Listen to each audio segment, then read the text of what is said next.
দেখি বন্ধুরা এই মুহূর্তে আপনার পার্টনার কি ভাবছে আপনার জন্য, কারেন্ট এনার্জি কি তার। ওকে, তো এই মুহূর্তে আপনার কথাই আপনার পার্টনার চিন্তা করছে।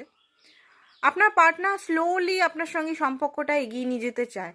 আপনার পার্টনার হয়তো এই মুহূর্তে কোনো অ্যাডভেঞ্চার রাখছে না, বা খুব হটকারিতা বা খুব জলদিবাজি করছে না, বাট স্লোলি বাট স্টাডি আপনার সঙ্গে এই রিলেশনে থাকতে চায়। লং টার্ম উনি দেখছেন। এই মুহূর্তে হতে পারে আপনার পার্টনারের ফাইন্যান্স স্টাক হয়ে আছে, উনি চিন্তাভাবনা অনেক কিছুই করছে ফাইন্যান্সটা এগাবার জন্য। তো একবার আপনার পার্টনারের ফাইন্যান্স অ্যান্ড অনেকের হেলথ ইস্যু আছে, বিরাট হেলথ ইস্যু, ঠিক আছে। হেলথ ইস্যুর জন্য হয়তো ওনার কোনো কিছু মন যায় না, কোনো কিছু রেসপন্সিবিলিটি হোক বা এগিয়ে অ্যাডভেঞ্চারকে গ্র্যাব করা, সেইগুলো মন যায় না। তো সেই কারণে উনি হয়তো আগে আসতে পারছেন না, বাট হ্যাঁ, আপনার জন্য উনি কিন্তু কমিটেড হয়ে আছেন। এই সম্পর্কটা লং টার্ম উনি দেখছেন এই মুহূর্তে।